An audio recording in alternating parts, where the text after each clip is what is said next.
Agora, a Ana buscou, eu acho que é um consolo que muitas pessoas, muitas vezes, pensam em buscar, mas falam, será que isso faz a diferença? De buscar um consolo, uma palavra de conforto na espiritualidade. Isso, espiritualidade não tem a ver com religião, né? É isso que é legal você falar, né? Espiritualidade é aquela capacidade de a gente olhar a vida de uma forma integral, entendendo que existe um plano misterioso, sagrado, que cuida da gente e que nos ajuda a determinar coisas que muitas vezes a razão não explica. E a morte é uma delas.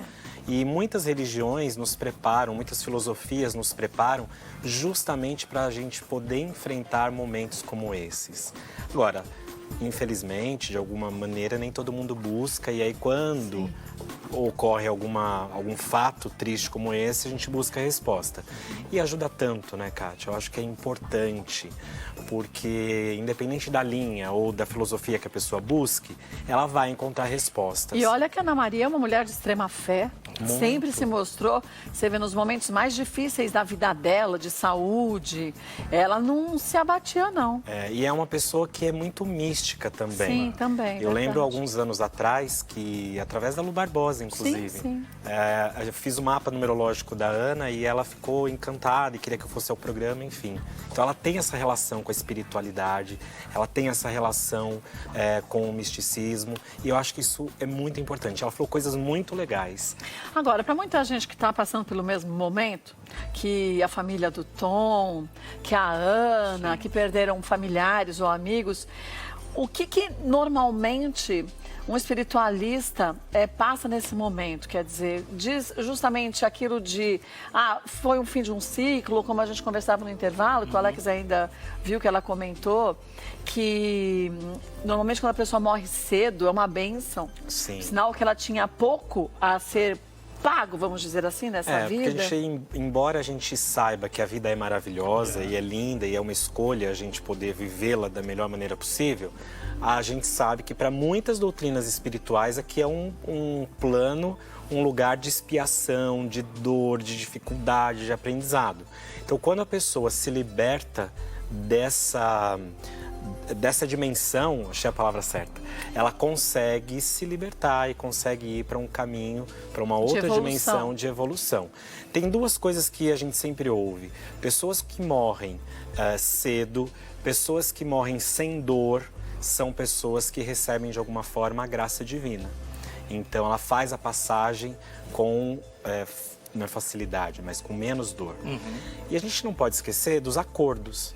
Sim, dos nossos karmas, a gente faz. Então eu faço acordo com os meus pais, com aquela família. Chico Xavier dizia, né? Você não nasceu nesse lar por acaso, você não faz o que você faz por acaso. Você não tem aqueles inimigos por acaso. Então, um espiritualista ou uma doutrina espiritual pode ajudar muito nessa compreensão de que a alma é eterna, que a vida é infinita, que existem outras dimensões e que aqui é um lugar de expiação e aprendizado.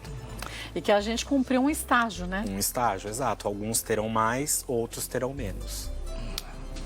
E a Ana falou justamente disso hoje no programa, Ela né? destacou esse processo mesmo e ela até terminou muito emocionada, claro, e falando do privilégio de ter tido ele na vida dela, né? Porque esse curto tempo para ela também um aprendizado, foi também uma lição e foi uma troca, né? Que nada é tão por acaso como a gente imagina, E ele né? veio e fez a diferença com a arte dele. Ele até fala isso, falava nas entrevistas, né?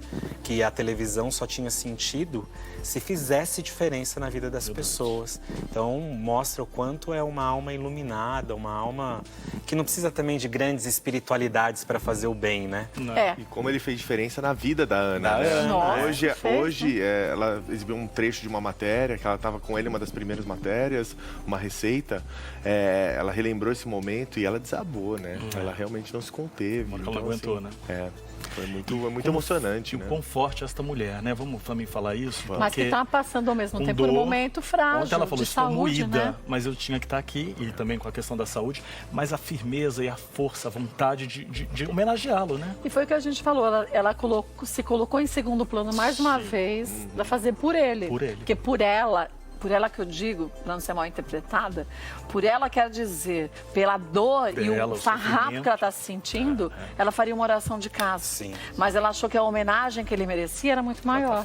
E a quantidade de artistas, né, que se, enfim, colocaram à disposição, entraram com ela ao vivo, participaram, foram parceiros mesmo da Ana, né? Você vê que nesse momento você precisa de apoio, né? Não tem como. Então, mas vamos pensar, ele tem que ter sido mesmo uma pessoa extremamente do bem, Sim. cheia de alegria, caridosa, porque senão não era tanta gente que gostaria dele desse jeito. Não, ele era muito porque querido. esse meio que a gente vive, gente, é um meio que as pessoas acham que todo mundo é muito amigo, mas que tem muita disputa, muita inveja, muita gente que se diz amigo e não é, e se fala muito mal das pessoas por trás. E do Tom Muita isso nunca aconteceu. né? E com o Tom Veiga isso não aconteceu nunca. Não é porque ele morreu que a gente está falando isso, não. É porque nunca se soube nada que o desabonasse. Ontem o André Max, lembrei um trechinho, ele falou que eu achei muito simpático. Ele falou assim, o Tom tinha uma coisa seguinte, quando ele chegava, ele vinha beijar a gente, ele nunca dava bochecha, ele dava o beijo. Sim, E isso diz muito da pessoa, falar no olho, é a forma que você beija e abraça, né? Mas é real, né? É real, de verdade. A gente tem uma outra matéria, né, Cíntia, que você fez, da saída do corpo do condomínio, final do velório, né? Vamos ver? Agora sim, são 11h10 da manhã desta terça-feira, direto do Rio de Janeiro, bem em frente ao condomínio, quando o carro do serviço funerário vai deixando o local, levando o corpo do ator Tom Veiga. Velório que aconteceu, olha, entre 8 e 11 da manhã desta terça-feira, o carro vem deixando, Kátia, o condomínio. Um translado vai levar o corpo de Tom Veiga até São Paulo, para que lá sim haja também mais uma despedida, velório e sepultamento. Melhor da tarde, cobertura completa, despedida a Tom Veiga. Agora, lembrando, né, Cíntia, como você disse, que ele já está fazendo o translado, mas que ninguém sabe onde vai acontecer esse velório em São Paulo e nem tampouco o sepultamento. Mas a gente deixa os nossos sentimentos para a família inteira, né? Isso é muito importante para os amigos.